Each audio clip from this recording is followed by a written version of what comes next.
Hola, muy buenas a todos y bienvenidos a Hardwaresfera. Lo prometido es deuda y os dije que esta semana empezaría a subir los vídeos acerca de overclock, aunque he ido bastante justo de tiempo, pero eso no quiere decir que no vaya a hacerlo, sino que esta es la primera parte del curso de overclock. Hoy vamos a tocar sobre todo teoría, así que vamos a empezar por lo primero. ¿Qué es overclock? Overclock significa ir por encima de la frecuencia del reloj. Aunque algunos no conozcan este término, también existe otro que se llama underclock, que es bajar el procesador por debajo de su frecuencia de reloj.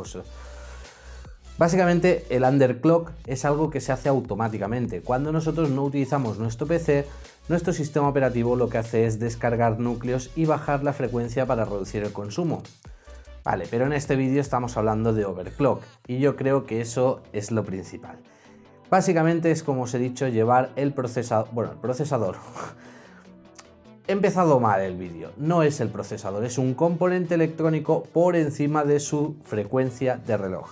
Y esto quiero que quede bien claro, que vamos a empezar a partir de aquí. Ahora bien, yo creo que llegados a este punto todo el mundo dirá, bueno, ¿y qué es la frecuencia de reloj de un sistema? Esto es algo sencillo de explicar de cara a la electrónica. Básicamente en electrónica hay unos componentes que son los osciladores y que estos permiten que haya una oscilación del campo electromagnético. Por lo general suelen estar incluidos en las placas bases un pequeño cristal de cuarzo, que no solo hay de cuarzo, sino que simplemente se utiliza un cristal de cuarzo porque tiene una serie de propiedades. Básicamente es una pequeña lámina de cuarzo por la que pasa la electricidad. Dependiendo de la tensión que pasa, ese cuarzo vibra. Esa pieza piezoeléctrica que se le llama vibra, y esa oscilación luego se traduce en algo que es un reloj. Para entenderlo mejor hay que decir que se utiliza el cuarzo porque los cristales de cuarzo tienen una capacidad muy buena, y es que su oscilación es muy estable. Por el contra tienen algo negativo, que es que no es muy fácil que varíen su oscilación. Por eso digo que no son los únicos osciladores que existen, aunque los osciladores de cuarzo, como os he dicho, son tan buenos manteniendo su frecuencia que por eso se utilizan. Este pequeño componente se encuentra en casi cualquier dispositivo electrónico, en nuestros monitores, en nuestras placas base, en nuestras cámaras digitales, en multitud de componentes electrónicos. Por tanto, todo ello es susceptible al overclock. Pero aquí estamos hablando en el caso de los PCs. Una vez tenemos ya esa frecuencia base, que es la que nos da el pequeño cristal de cuarzo que hay en nuestra placa base, eso simplemente puede oscilar a diferentes frecuencias. Por lo general los veo que oscilan a los 330 MHz, pero da igual, ya depende del cristal, del tamaño, da igual. La cuestión es que una vez tenemos una frecuencia, que no es ni más ni menos que un ciclo de repeticiones en un tiempo, que en este caso suele ser en un segundo, a partir de ahí ya podemos sacar el reloj maestro de nuestros PCs. Nuestro reloj maestro va a estar incluido en el chipset y por lo general utiliza este reloj, que es el cristal de cuarzo, para sincronizarse y ajustar el reloj maestro de nuestro ordenador, que siempre suelen ser 100 MHz. Antaño habían habido PCs que funcionan a 133, pero a día de hoy todos los PCs funcionan a 100 MHz. Entonces, una vez nuestro chipset ya tiene su reloj completamente sincronizado a 100 MHz, a partir de ahí ya podemos jugar con otro componente que son los PLL, que ya tocaré en otro vídeo, que básicamente son multiplicadores de frecuencia por realimentación. Es un circuito cuadrado, como este que os pongo por aquí en imagen, en el cual entra una frecuencia, vuelve hacia atrás, vuelve a multiplicar, y eso es lo que conocemos como multiplicador. Eso quiere decir que esos 100 MHz se pueden traducir en los 3000 de una CPU, en los 3000 de la memoria RAM, en los 100X del PCI Express. Bueno, funcionan a 3000 MHz también, pero vale. La cuestión es que el chipset tiene el reloj maestro del sistema, que son esos 100 MHz. Ahora bien, si ya tenemos un reloj maestro, bueno, el cristal de cuarzo, el reloj maestro y los diferentes relojes de todos los sistemas, que debo decir que todos están en el mismo chipset, es decir, es el chipset el que controla la frecuencia del procesador, el que controla la frecuencia de la RAM, el que controla la frecuencia de los puertos PCI Express, de los puertos SATA, etc. ¿Cómo nosotros tenemos la capacidad de hacer overclock? Básicamente esto es una regla de multiplicación, ¿no? El orden de los factores no altera el producto, es decir, si tenemos un multiplicador de 30 en nuestro procesador, 30% del bus central son 3000 MHz, Da igual que sea 100 por 30 que 30%.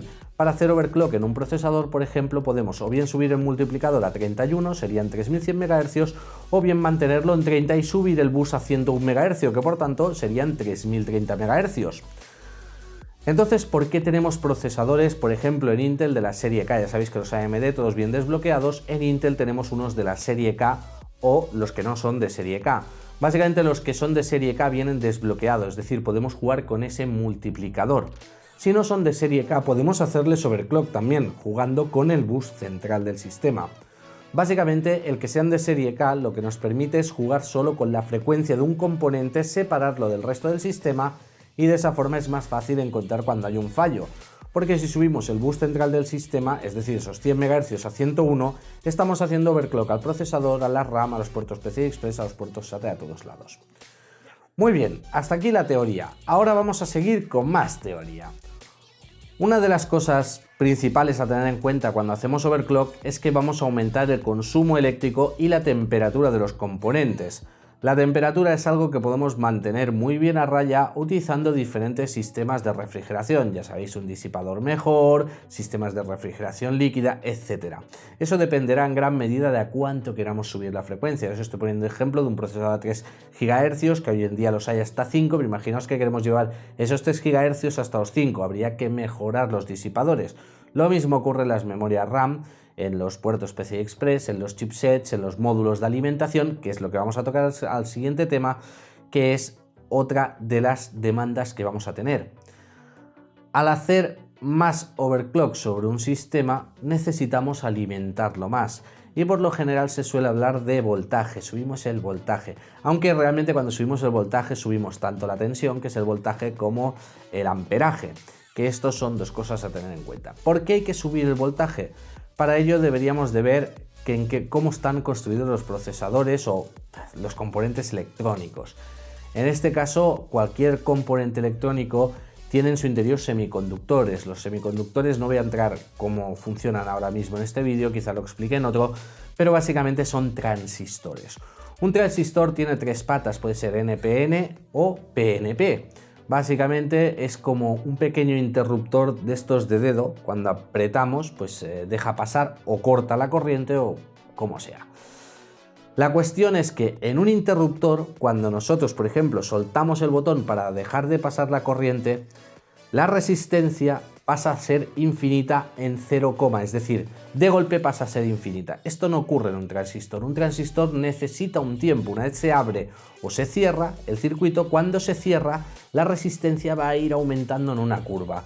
A lo largo de que va aumentando en esa curva es donde se producen los fallos de computación.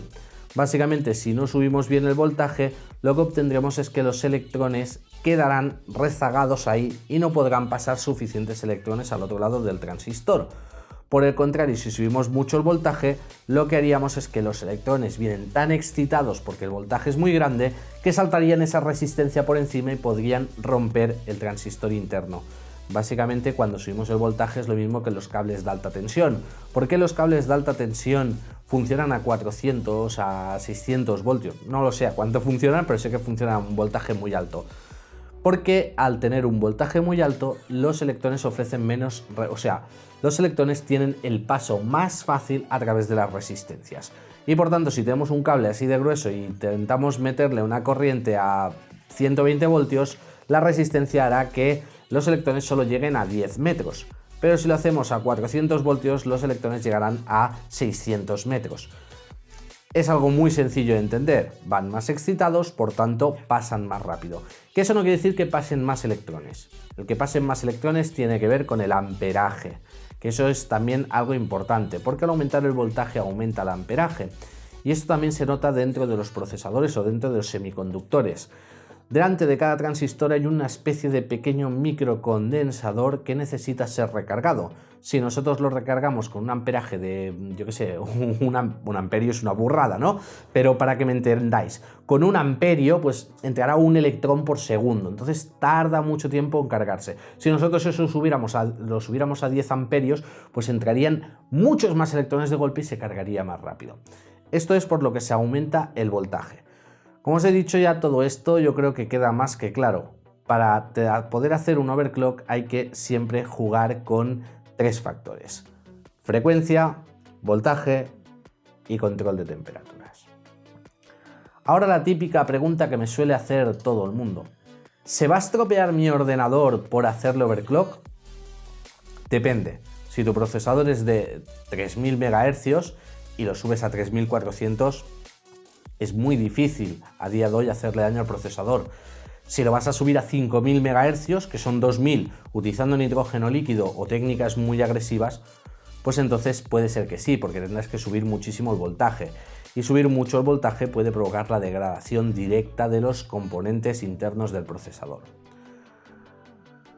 Yo creo que en cuanto a teoría ya está, no hay mucho más que decir. Como os he dicho, el overclock no es algo exclusivo de los procesadores, se puede hacer en procesadores, en tarjetas gráficas, en las memorias RAM, en los puertos PCI Express, es decir, para subir el bus, en los puertos SATA, en los monitores, en cámaras, en muchos componentes electrónicos podemos jugar a hacer overclock. Ahora que ya tenemos una base de teoría en la que ya sabemos con lo que tenemos que jugar, hay que entender que también van a haber otras cosas por en medio en el siguiente curso que haga o el siguiente vídeo del curso, que por ejemplo podréis ver conceptos como el spread spectrum, que básicamente es reducir el ruido electromagnético y cosas así que iré explicando en su momento. Pero yo creo que este vídeo por lo menos deja claro lo que es el overclock y para qué sirve, que es para sacar un poco más de rendimiento a nuestros procesadores. Suelo decir procesadores porque todo el mundo hace overclock a los procesadores, cuando es a nuestros componentes electrónicos. Ya está, no hay mucho más que decir. Espero que este vídeo os haya sacado de dudas. Si tenéis algún tipo de pregunta acerca de todos estos conceptos, ponérmelo por aquí abajo en los comentarios del vídeo y a lo mejor miro de hacer un vídeo más trabajado con una pizarra o con ciertas imágenes en la cual os explique todos estos conceptos, que son ya conceptos físicos bastante apurados para bastante gente, en el cual os puedo explicar de una manera más científica cómo funciona pues tanto los semiconductores como la sincronización de frecuencias en una placa base, etcétera, etcétera. Creo que no se me olvida nada. Solo hay que decir que la alimentación en los componentes electrónicos que tenemos a día de hoy en el PC funcionan mediante PWM, que es por pulsos, por modulación de pulsos. Es decir, no es corriente continua, sino que es por pulsos. Básicamente porque cuando un transistor está apagado tampoco necesita corriente, pero bueno, esto ya lo tocaré en otros temas. Y ahora sí, chicos, no tengo nada más que decir. Espero que os haya gustado el vídeo. Si es así, sabéis que podéis apoyarlo con un like para que haya una siguiente parte. Podéis suscribiros al canal para más vídeos, seguirnos en las redes sociales. Ya está. No tengo nada más que decir. Con esto me despido y hasta el próximo vídeo.